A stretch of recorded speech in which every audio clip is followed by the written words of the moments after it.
All right, so this video is going to look at applications that can use the ideal gas law in order to determine quantities. Two of those quantities involve molar mass and density.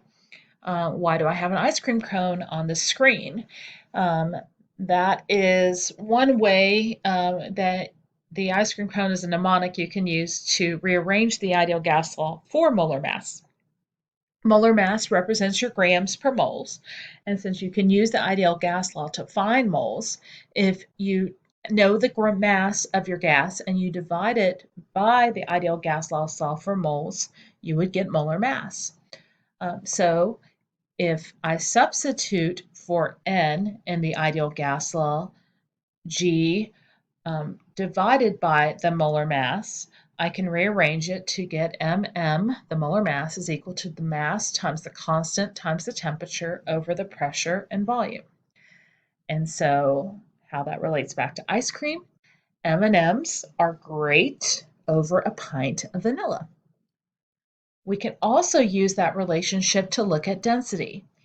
You could be given a mass and you could use your ideal gas law to solve for volume and then divide the two. Or if you aren't given a mass, but you are told the identity of your gas, you can rearrange the M&M equation for ideal gas law and solve for density by taking, since mass over volume is our density, we can take that component out of the M&M equation, and density would be equal to the pressure times the molar mass of your gas divided by the constant and its temperature. So with all of that in mind, if you were given a density, you could use that density to calculate molar mass. So in this example, we want to know what the molar mass is of 6.15 grams of an unknown gas that has a volume of 2.500 liters, is at a pressure of 115 kPa, and is at a temperature of 10 degrees Celsius. So if we use that M&M equation, we have our mass, we know our constant, we know our temperature, we can convert that to Kelvin. We have our pressure in kPa, which we can convert to atmospheres, 1.13, and we have our volume, 2.500 liters. So our atmospheres, our liters, and our kelvins will all cancel, and we are left with grams over mole. So when we do the mathematics and we round for sig figs, we get that the molar mass of this unknown gas is 50.6 grams per mole. Again, we can also use this to find density either by being given a mass and calculating volume, or in this case, because we have the identity of the gas, we can use our M&M equation. Density is equal to mass over volume, which is equal to the molar mass of the gas times its pressure over its constant and Kelvin temperature. So the molar mass of ammonia is 17.04 grams. At STP, we are at a pressure of 1 atmosphere and a temperature of 273 Kelvin, and then we have our constant, 0.08206. The atmospheres, the liters, the moles, and the kelvins all cancel. The STP values are defined quantities, so they're not going to affect our sig figs. I went ahead and rounded this to 3. You could have gone out 4 due to the molar mass, but 0.761 grams per liter would be the density of this ammonia gas.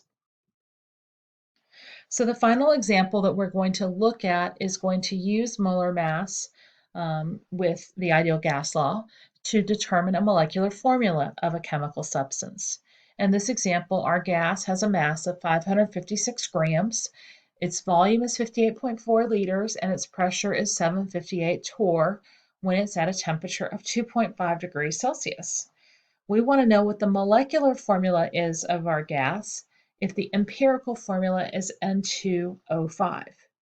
Remember that our molecular formula has to be either the same or a multiple of our empirical formula. We should be able to compare the masses of those two formulas to one another to determine what that ratio would be. So we can use our M&M equation to calculate the molar mass first of our gas, which would be its molecular formula's mass.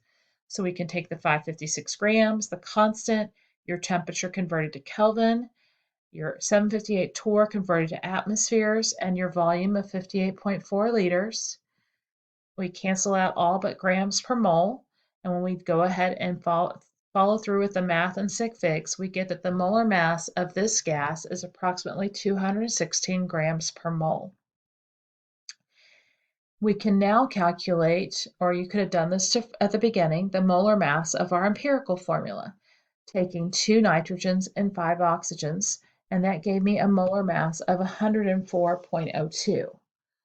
Well, if I know that the molecular formula is some multiple of the empirical formula, and I have their 2 respective masses, I should be able to determine the approximate ratio of the molecular formula's composition to the empirical. And in this example, it's roughly 2.